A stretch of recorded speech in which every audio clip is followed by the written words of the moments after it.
मुझे लगा वो चलने के बाद और आवाज जोर में आएगी। नमस्ते।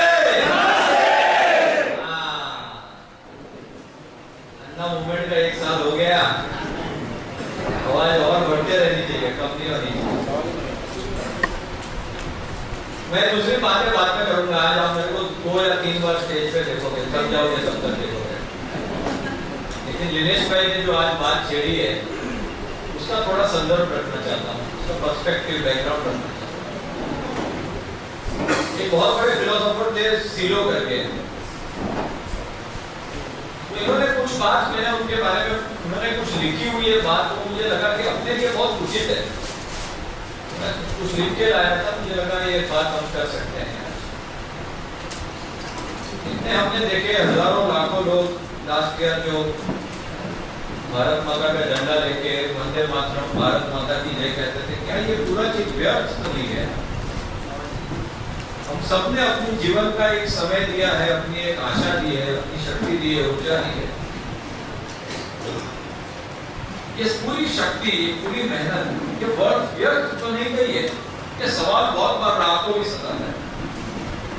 आप लोग सबने विश्वास रखा है, अन्ना जी के ऊपर विश्वास रखा है, कुछ अंश पर मुझे मेरे ऊपर विश्वास रखा है, अपनी टीम के ऊपर, अपने ऊपर विश्वास रखा है। तो कुछ ऐसे सवाल हैं जिस सवाल को हमें बहुत गहराई से सोचना चाहिए।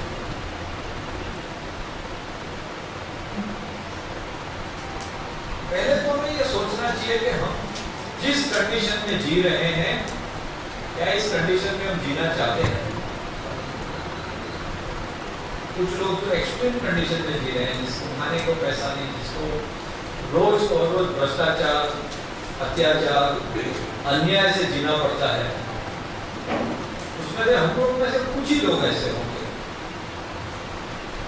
और जो उस व्यवस्था में है, उस जगह पर है, क्या वो उसी में जीना चाहते हैं क्या? सबसे पहला सवाल यह है। और हम सच्चे तब है जब जो हम सोचते हैं, जो हम कहते हैं, जो हम करते हैं, ये तीनों में साम्यता हो। इसे ऑथेंटिक कहते हैं। हम सोचते कुछ है, कहते कुछ है, करते कुछ है, इसे कलयुग कहते हैं। और ज्यादातर हम सारे लोग ऐसे ही हैं, अंदर से टूटे हुए हैं, फ्रेगमेंटेड है, ब्रोकन अप है, क्योंकि हम जिस चीज को मानते हैं वो चीज हम करते नहीं है, जिस चीज को हम सच्चाई समझते हैं उस चीज को हम लोग बोलते नहीं है। तो ये टूटे हुए फ्रेगमेंटेड आदमी क्या लड़ाई लड़ेगा? वही आदमी लड़ सकता है जो तीनों चीज में एक साथ की लाइफ में हो, अलाइन हो तीनों चीज, what you think, what you से एंड व्हाट यू डू। तो दूसरा सवाल ये है कि हम तो इस एक्सट्रीम कंडीशन में नहीं है, जिसको खाने की तकलीफ नहीं है, क्या हम ये बिलीव करते हैं कि हमको इस प्रकार की जीवन जीनी है जिसमें इतना भ्रष्टाचार, इतना अन्याय हो, और हम इस प्रकार से जीते रहे, खुश होते रहे, जीवन निकालते रहे? ये सोचे कि क्या करें, प्रैक्टिकली कौन लड़ सकता है, कैसे हो सकता है? या हम सोचे कि नहीं, इसको तो हमें लड़ना पड़ेगा। हम जो सोच रहे हैं, हमारी कल्पना की जो जीवन है, जो भारत है, जो देश है, जो सोसाइटी है, वो हमारे हिसाब से होनी चाहिए। और तीसरा उसमें मुद्दा आता है कि हमें एक जीवन दिया गया है। हम आते हैं जीवन लेके अपने माँ बाप के वहां, अपनी इस धरती के ऊपर, यहाँ पे जन्म होता है, यहाँ पे रहते हैं, और ऐसे ही बीमार होते जाएंगे, मर जाएंगे। दिनेश भाई एक बहुत बड़ी बात मुझे कही थी, वो बात सुन के मैं आज के साथ रिपीट करना चाहता हूँ। वो कहते थे कि मैं जब मुंबई आया था, जब ट्रेन में बैठता था, और ट्रेन में जितने पैसेंजर होते थे ये कहते थे, और क्या चल रहा है? मेरे मौसी की बेटी की शादी है, मुझे यहाँ पे जाना है। फिर थोड़ी देर में बोलते हैं, अरे ये सारे चोर हैं, इसको गोली मार देनी चाहिए, ये सारे भ्रष्ट हैं। फिर गए, और वेदर कैसा है? बहुत ज्यादा गर्मी पड़ रही है। फिर थोड़ी देर वो नींद में आ जाती है, फिर वापिस उठ के वही बात करते हैं। ऑफिस से आने के समय भी बिल्कुल वही बातें होती है। 250 दिन अगर ऑफिस जाते हैं तो इसके सिवा और कोई बात नहीं। डायरेक्शन लेस लाइफ, दिशाहीन जीवन, कोई दिशा ही नहीं है। कैसे इसकी शादी में जाएंगे, किधर ये जाएंगे, उसको मिलेंगे, वही वेदर रहेगा, अभी बारिश ज्यादा हुई, ठंड बहुत पड़ रही है, गर्मी बहुत पड़ रही है, और फिर वही दिशाहीन जीवन जी के बीमार हो जाएंगे, हॉस्पिटल के चक्कर काटेंगे, लोग मिलने आएंगे, उधर इसके वहां शादी होगी, वही की वही दिशाहीन जीवन जीते रहेंगे। और हम सब भी वही जीवन जी रहे हैं, जी रहे नहीं? Total direction less life. तो कुछ साल पहले मैंने अपनी बात करूं तो मैंने कहा मैं ये डायरेक्शन लेस लाइफ नहीं जीना चाहता। मैं ऐसी जीवन जीऊंगा जिसका कुछ फोकस हो, कोई मोटिव हो। और मैंने अपने दोस्तों से कह दिया आज से अपनी दोस्ती खत्म, कुछ काम हो तो बात करना, फालतू में बात करने के लिए मैं किसको नहीं दूंगा। मैंने अपने सारे रिलेटिव्स को कह दिया कि मैं कभी शादी में नहीं आऊंगा, कभी किसकी मौत होगी तो नहीं आऊंगा, और मैं कहीं भी कोई भी फंक्शन में नहीं आऊंगा, क्योंकि वो डायरेक्शन लेस लाइफ अब मुझे नहीं चाहिए। मैं अपनी बात करने यहां नहीं आया हूं, पर ये जो सवाल आपके हाथ में है ये सब डायरेक्शन बता रहे हैं, क्या डायरेक्शन है लाइफ का। तो तीसरा मुद्दा ये है कि हमारे पास ये दिशाहीन जीवन है, लेकिन हमारे पास ये विचार भी है कि हम इस दिशाहीनता को दिशा में कैसे जा सकते हैं। कि मैं अपने बिजनेस में बहुत आगे बढ़ूंगा, मैं अपने देश को कहीं करते रहूं, यानी दिशाहीनता, डायरेक्शन आ जाएगी तो बाकी सब चीज सही पे गिर जाएगी। तो हमें लाइफ में क्या करना है इसकी दिशा, इसका विचार हमारे मन में जब तक नहीं आएगा, हम पूरी जीवन ऐसे ही जीते रहेंगे, मर जाएंगे, हमारे बच्चे फोटो लगाएंगे, थोड़े दिन हार पहनेंगे, फिर वो भी उसी जीवन में जाएंगे, फिर उसके बच्चे थोड़े दिन हार पहनेंगे, खत्म हो जाएगा। और हम भी क्या करते हैं, आप अन्ना की मूवमेंट देखें तो क्या करते हैं, टीवी देखते हैं, अरविंद को ऐसा बोल, बहुत अच्छा अरविंद केजरीवाल ने बोला, अन्ना जी ने कहा बहुत बढ़िया कह दिया, किरण को ऐसा नहीं बोलना चाहिए, वो अर्नब गोस्वामी ऐसा कर रहा है, आशुतोष ये कर रहा है, वो टीवी पे ऐसा हो रहा है, वो पेपर में उसने ऐसा कह दिया। ये कोई दिशाहीनता से कम है क्या? हम भी वही चल रहे हैं, बड़ी बातें क्या हो रही है उसके ऊपर ध्यान दे रहे हैं। राहुल गांधी हार गया, बहुत अच्छा हुआ, कांग्रेस को फटका पड़ा, बहुत अच्छा हुआ, बीजेपी वाला भी ऐसा ही है, वो भी मुलायम जीत गया, अखिलेश प्रधान, क्या है, हम क्या कर रहे हैं, बिल्कुल वही दिशाहीन जीवन जो पहले हम छोटे स्तर पे कर रहे थे, अब वो राष्ट्रीय स्तर के ऊपर सोच रहे हैं। अमेरिका में ओबामा आया, रोमनी जीत गया, लेकिन हम क्या कर रहे हैं, हमारे जीवन को क्या कर सकते हैं, यहाँ पे दिशा देना बहुत आवश्यक है। और तब कर सकते हो जब आप विकेंद्रीयकरण की व्यवस्था के बारे में सोचते। जब मैं गोरेगांव में अपने ग्रुप में क्या कर सकता हूं, हमारे बाजू में जो चाल है, जो झोपड़पट्टी है, उनके वहां पे राशन नहीं मिल रहा है, तो मैं उनको कैसे राशन ठीक से दिलवा सकता हूं। हमारे यहाँ सिटीजन चार्टर का प्रयोग करके, राइट टू इंफॉर्मेशन करके जो गटर का काम है उसको कैसे कर सकता हूं, तो ये आपकी दिशा है। जब तक आप विकेंद्रीयकरण नहीं करोगे, आप खुद काम नहीं करोगे, टीवी देखते रहोगे, लोगों को देखते रहोगे, और हफ्ते में एक शनिचर की इंडिया अगेंस्ट करप्शन की मीटिंग में जाते रहोगे या जन लोकपाल के लिए लड़ते रहोगे, तब तक आपको पूरी दिशा नहीं मिलेगी, आधी दिशा मिल सकती है। ठीक है ना मेरी बात? ये आपको अपने हाथों से अपना कार्य करना पड़ेगा। अगर आप सोचते हो कि अन्याय के विरुद्ध आपको लड़ना है, इस सोसाइटी को, इस व्यवस्था का परिवर्तन करके आप जैसे सोचे वैसे करना है, तो आप दूसरों के भरोसे नहीं कर सकते हो, आपको अपने हाथों से अपना भविष्य बनाना। आपकी जो सोच है उस दिशा के ऊपर आपको सोचना पड़ेगा, उसके ऊपर आपको काम करना पड़ेगा, तब तक ये दिशाहीनता आपको घेरे रहेगी। इसमें कहीं ना कहीं आपको शॉर्ट टर्म इंटरेस्ट बीच में जरूर आएगा। भाई मेरा तो काम चल रहा है, आज तो मुझे टीवी देखना है, अच्छा प्रोग्राम आ रहा है, बॉडीगार्ड टीवी पे आ रहा है, आज ये हो रहा है, तो आज मैं मीटिंग में नहीं जाता हूँ, अभी दूसरे लोग हैं ना वो कर लेंगे। ये तो शॉर्ट टर्म इंटरेस्ट बीच में आने लग जाते हैं, तो ये आपको जिस मार्ग पे, जिस दिशा पे आपको जाना है, वहां से आप भटक जाते हैं। और उसमें फिर क्या होता है कि आपका जो ग्रुप डायनामिक्स है, और आप अगर देखोगे और बाहर निकलोगे, आपको पता चलेगा कि आपके जैसे सोचने वाले बहुत है। सिर्फ यहीं पे मैंने देखा है कि 14 लोग बन गए हैं जो अपने तरीके से सोचते हैं। कुछ लोग यहाँ आए, कुछ लोग तक हम पहुंच भी नहीं पाए। जरूर से हजारों लोग इस तरह के होंगे। मैं ये सोचता था आईएससी का मूवमेंट के पहले कि यार ये देश में कुछ नहीं होने वाला है, सारे स्वार्थी लोग हैं, और स्वार्थी से ज्यादा नपुंसक लोग, डरपोक लोग हैं, छक्कों का देश है, ये सब मैं सोचता था। माफ करो।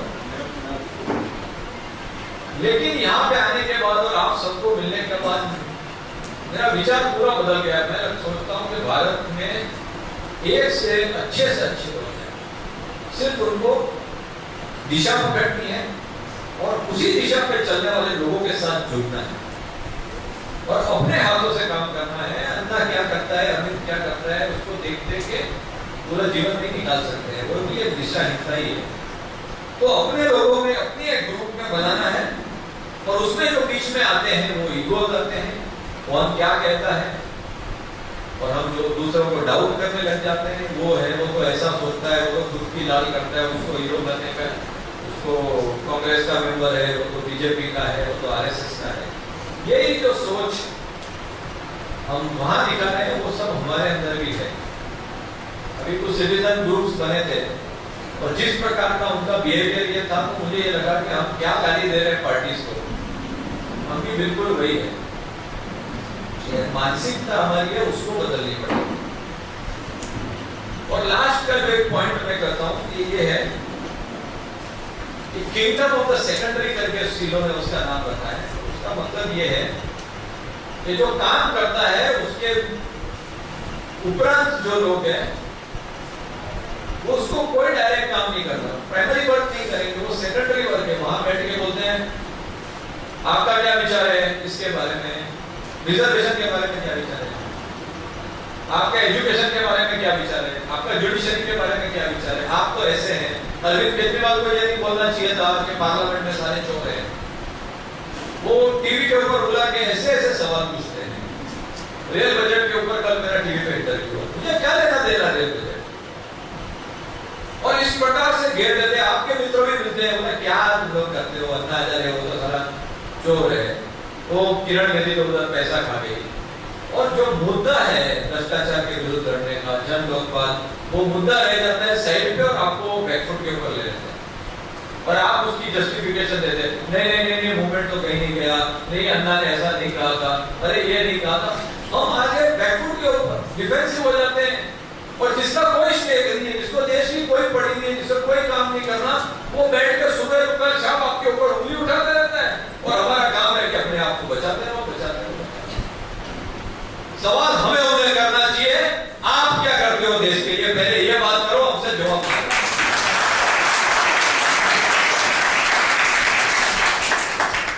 आज से हम तय करेंगे, हम कोई डिफेंसिव नहीं होगा। आपको कोई सवाल पूछता है कि आप क्यों ऐसा है, अन्ना क्यों है, बोला पहले अपने घर में जा, तू क्या करता है पहले बात कर, फिर मेरे से सवाल कर।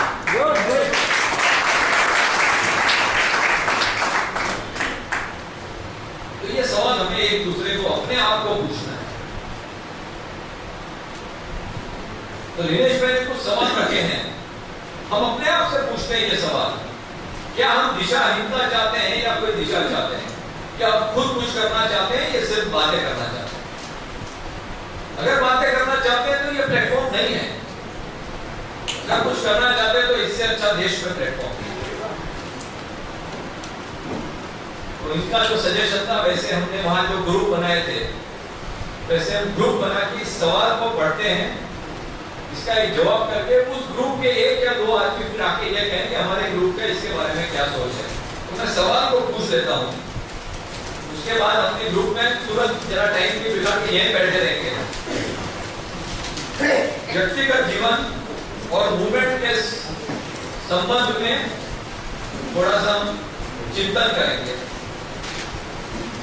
अपनी दिनचर्या का अवलोकन कीजिए। मैं सुबह से उठता हूं, मैं क्या करता हूं, कौन सी चीज मुझे व्यस्त रखती है?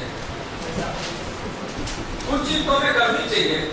घर हमारा हम जब जीते हैं तो अपने लिए जीते हैं, अपने स्वास्थ्य के लिए जीते हैं, अपने कुटुंब के लिए जीते हैं, अपने समाज के लिए जीते हैं, अपने देश के लिए जीते हैं और पूरी पृथ्वी के लिए जीते हैं। कोई ये नहीं कहे कि अब तो मैं सिर्फ अपने लिए जी रहा हूँ, मैं कुछ पैसे कमा लूंगा उसके बाद मैं देश के लिए काम करूंगा। ऐसा नहीं हो सकता है, सब साथ में काम होता है। कोई कहे मैं देश का काम कर रहा हूं, मैं रुपया नहीं कमाऊंगा, तो मैं कहता हूं ये भी गलत होता है। अपना परिवार का ध्यान रखना ये भी एक बहुत बड़ा फर्ज है। ये सारे काम साथ में होने चाहिए और हमारे में इतनी क्षमता है। ये एक एग्जांपल देता हूं, थोड़ा डाइवर्ट करता हूं, लेकिन हमारे फेफड़े में जो एक सेल है वो एक साथ में लाखों रिएक्शन करता है, एक साथ एक सेकंड में। उसमें से कुछ रिएक्शन करता है अपना सेल की स्ट्रेंथ बढ़ाने के लिए, कुछ करता है अपने आजू बाजू के जो सेल है उसको उसके साथ उसको मजबूत करने के लिए, कुछ करता है फेफड़े को मजबूत करने के लिए, कुछ करता है रेस्पिरेटरी सिस्टम को मजबूत करने के लिए, कुछ करता है अपनी शरीर को मजबूत करने के लिए। वो तो ये नहीं कहता है कि पहले मैं अपने आप को ठीक कर दूं उसके बाद मैं फेफड़े पे काम करूं। तो जो भी काम होता है ये हमेशा पैरेलल होना चाहिए, एक काम छोड़ के दूसरा काम ये पॉसिबल नहीं है। लेकिन इसमें भी दिशा होनी चाहिए कि आप क्या क्या कर रहे हो। तो ये सवाल है कि दिनचर्या की अवलोकन कीजिए, कौन सी चीजें हैं जो तुम्हें व्यस्त रखती है। आप गाड़ी में जा रहे हो तो आप अरविंद केजरीवाल की पुस्तक पढ़िए, आप फालतू की बातें करते हैं कैसा ये, यानी ये इसको आप पूरे अपने जीवन की व्यवस्था बदल सकते हो। जीवन का माहौल कैसा है, किन लोगों के साथ तुम उठते बैठते हो। अब जो लोग हैं जो बोलते हैं अन्ना बेकार है, तुम क्या करते हो, अपना लाइफ बिगाड़ रहे हो, उनके साथ उठने बैठने से आप पूरे नेगेटिव हो जाओगे, आप सब काम छोड़ोगे। तो कैसे लोगों के साथ आप बैठते हो? क्योंकि वो तुम्हें सामाजिक जिम्मेदारी से प्रति प्रेरित करता है कि नहीं करता है जिसके साथ आप बैठते हो। स्वयं के अलावा जीवन में तुम्हारे लिए क्या महत्व का है ये सोचना है। एक अच्छा नया जगत बनाने के प्रति आपका कितना समय दे सकते हो, एक दिन में, एक सप्ताह में, एक महीने में, आपको तय करना है। कोई आपके लिए तय नहीं कर पाएगा। आप ही बोलिए हाँ मैं काम करता हूँ, शाम को 7:30 बजे घर आ जाता हूँ, 1 घंटा मैं इसके लिए सकता हूँ। मूवमेंट इस हेतु के लिए आपका माहौल बन सकता है। इसके प्रति आपकी क्या भावना है, मूवमेंट के बारे में आप क्या सोचते हो, ठीक चल रहा है नहीं चल रहा है, इसके बारे में आपको सोचना है। आप कैसा जगत आपके लिए और अपने परिवार के लिए चाहते हो, ये मुझे मुद्दा है। आप क्या चाहते हो, किस प्रकार का जीवन हो, किस प्रकार का जगत हो। इस हेतु क्या आप नियमित रूप से मूवमेंट के साथ जुड़े रह सकते हो, क्या मूवमेंट आप पर निर्भर रह सकती है कि नहीं। क्योंकि अगर ग्रुप बन रहा है तो लोगों को भी आप पे निर्भर रहना है, तो उसके लिए भी एक आपको सवाल पूछना है। इससे आप इस प्रश्नों पर प्रामाणिकता से चिंतन करें और अपने साथियों और साथ उनके खुले दिल से संक्षिप्त में चर्चा करें। तो मैं रिक्वेस्ट करूंगा आप एक ग्रुप बना के इसको डिस्कस करके हर ग्रुप में से 1 या 2 आदमी आके 2-2 मिनट जरा इसके बारे में बात करें। ग्रुप बना के यही कभी नहीं जाने सफोकेशन होना है, जिसको बाहर जाना बाहर जा सकते हैं।